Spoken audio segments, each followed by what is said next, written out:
Bismillahirrahmanirrahim. Assalamualaikum warahmatullahi taala wabarakatuh. Jadi saya Luqman Arif bin Muhammad Razif. Pada hari ini kita akan membentangkan tajuk iaitu jenis-jenis haji dan cara untuk melakukan ihram. Jadi kita akan pergi kepada definisi haji. Perkataan haji berasal daripada bahasa Arab iaitu haj yang membawa maksud ziarah ke tempat tertentu dalam waktu yang lama untuk menunaikan kewajipan agama. Dalam segi bahasa itu juga, haji boleh membawa maksud menuju kepada Allah yang Maha Agung. Dari segi syarak pula, ia membawa maksud mengunjungi rumah Allah dalam bulan-bulan haji atas sebab melakukan pekerjaan seperti wukuf di Arafah, tawaf, sa'i dan sebagainya menurut syarat-syarat dan rukun-rukun tertentu dengan niat semata-mata kerana Allah. Haji ini adalah merupakan rukun yang kelima yang wajib dilaksanakan seperti yang tertakluk dalam rukun Islam. Kewajipan agama ini hendaklah dilakukan oleh umat Islam sekurang-kurangnya sekali dalam seumur hidup mereka bagi yang berkemampuan dan larat mengerjakannya. Haji menunjukkan perpaduan dan persaudaraan dalam kalangan Muslim serta penyerahan jiwa kepada Allah Subhanahu wa Ta'ala. Ziarah ini biasanya dilakukan pada 8 hingga 12 hari bulan Zulhijjah, bulan terakhir dalam takwim Islam. Disebabkan takwim tersebut merupakan kalender qamari dan ia mengandungi 11 hari kurang berbanding kalender Gregori, maka hari pelaksanaan haji mengikut tarikh Gregori sering berubah dari tahun ke tahun. Dalam ruangan pada kali ini, kita akan membincangkan jenis-jenis haji serta perlaksanaannya. Haji terbahagi kepada 3. Yang pertama, haji ifrad, dan yang kedua, haji tamattu', dan yang ketiga ialah haji qiran. Haji yang diniatkan secara umum atau mengikut niat seseorang juga akan kembali kepada salah satu daripada 3 jenis-jenis haji yang di atas. Pertama ialah haji ifrad serta pelaksanaannya. Istilah haji ifrad adalah melakukan ibadah haji kemudian barulah diikuti dengan ibadah umrah, iaitu mereka memakai ihram dari miqat dengan niat haji sahaja kemudian tetap dalam keadaan ihram sehingga selesai haji, iaitu hari raya Korban. Bagi mereka yang melaksanakan haji ifrad, tidak diharuskan untuk membayar dam. Seterusnya, kita pergi kepada haji tamattu' dan perlaksanaannya. Istilah haji tamattu' adalah mendahulukan umrah dari ibadah haji, iaitu memakai ihram dari miqat dengan niat umrah pada musim haji. Setelah selesai bertahallul, mereka memakai ihram lagi dengan niat haji pada hari tarwiyah, iaitu 8 Zulhijjah. Bagi mereka yang melaksanakan haji tamattu', diwajibkan kepada mereka untuk membayar dam. Dari sudut bahasa, tamattu' ini bererti mengambil faedah.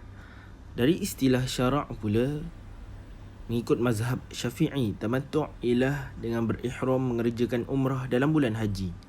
Setelah selesai mengerjakan ibadah dan bertahallul, jemaah berihram pula untuk mengerjakan ibadah haji yang berikutnya di Mekah. Seterusnya, kita pergi kepada jenis haji yang ketiga, iaitu haji qiran serta perlaksanaannya. Dari sudut bahasa, qiran bererti mengumpul 2 perkara. Dari istilah syarak pula, menggabungkan antara ihram haji dan ihram umrah dalam satu perjalanan. Istilah haji qiran adalah haji dan umrah yang dilakukan secara bersamaan, iaitu dengan memakai ihram dengan niat umrah dan haji sekaligus. Selepas selesai melontar jamrah Aqabah dan diikuti dengan bersyukur atau memotong rambut tanpa tahallul setelah selesai umrah. Bagi yang melaksanakan haji qiran, diwajibkan untuk mereka membayar dam. Sudah selesai bahagian untuk jenis-jenis haji dan perlaksanaannya. Sekarang kita akan berpindah kepada bahagian cara-cara untuk melakukan ihram. Perkataan ihram diambil daripada bahasa Arab, iaitu dari perkataan al-haram yang bermaksud terlarang atau tercegah. Dinamakan ihram kerana apabila seseorang yang masuk kepada kehormatan ibadah haji dengan niatnya, dia dilarang berkata dan beramal dengan hal-hal tertentu seperti berjima', menikah, berucap ucapan kotor dan lain-lainnya. Daripada itu dapat diambil satu definisi syar'i bahawa ihram adalah salah satu niat dari dua nusuk, iaitu haji dan umrah, atau kedua-duanya secara bersamaan. Berdasarkan ini, jelaslah kesalahan pemahaman sebahagian kaum muslimin bahawa ihram adalah berpakaian dengan kain ihram, kerana ihram adalah niat masuk ke dalam haji atau umrah, sedangkan berpakaian dengan kain ihram hanya merupakan satu keharusan bagi seorang yang telah berihram. Perkara pertama yang dilakukan sebelum berihram, yang pertama adalah disunatkan untuk mandi sebelum ihram bagi laki-laki dan juga perempuan, baik dalam keadaan suci ataupun haid, sebagaimana yang telah diriwayatkan oleh Sayyidina Jabir radhiyallahu an. Lalu kami keluar bersama beliau sallallahu alaihi wasallam tatkala sampai di Zulhulaifah. Asma binti Umais melahirkan Muhammad bin Abi Bakr. Lalu Asma mengutus seseorang untuk bertemu kepada Rasulullah sallallahu alaihi wasallam dan berkata, "Apa yang aku kerjakan?" Maka Nabi sallallahu alaihi wasallam menjawab, "Mandi dan beristighfarlah, kemudian berihram." Yang kedua, disunatkan untuk memakai minyak wangi ketika berihram, sebagaimana dikatakan oleh Sayyidina Aisyah radhiyallahu anha. Maksudnya, aku memakaikan wangi-wangian kepada Nabi Muhammad sallallahu alaihi wasallam untuk ihramnya sebelum berihram dan ketika halalnya sebelum tawaf di Kaabah.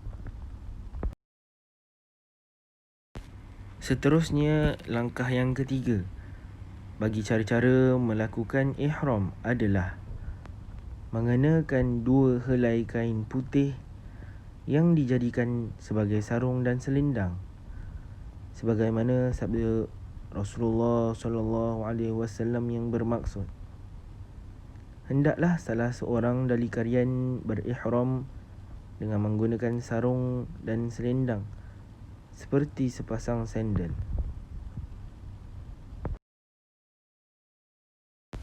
Seterusnya, yang keempat adalah disunatkan berihram setelah solat. Yang kelima, berniat untuk melaksanakan salah satu dari 3 manasik, dan niat tersebut disunatkan untuk diucapkan, iaitu dengan memilih salah satu daripada bentuk ibadah haji. Yang pertama ifrad, kedua qiran, dan yang ketiga tamattu'. Dan langkah yang keenam adalah bertalbiyah. Jadi alhamdulillah, selesai sudah pembentangan saya pada kali ini. Sekian itu saja, wabillahi taufiq wal hidayah. Assalamualaikum warahmatullahi taala wabarakatuh.